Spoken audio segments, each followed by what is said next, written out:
Welcome to Tiny Bites. Here's your host, citizen scientist in neurology, neuroplasticity, and positive psychology, Sandy Weaver.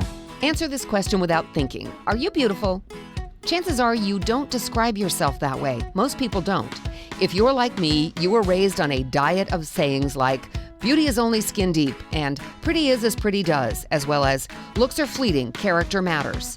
In those subtle little words was born in most of us the idea that it's not important, or maybe even not good, to value our looks.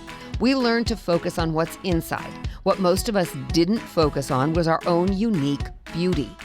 You have beauty, inside and outside, and you may not see it. This daily habit can help you realize just how beautiful you are. Each day, come up with one nice thing you did for someone the day before. It doesn't have to be big, and if you focus on it from the standpoint of the person you helped, remember their smile? You smiled back, and smiling makes everyone their most beautiful. You spread your unique beauty into the world.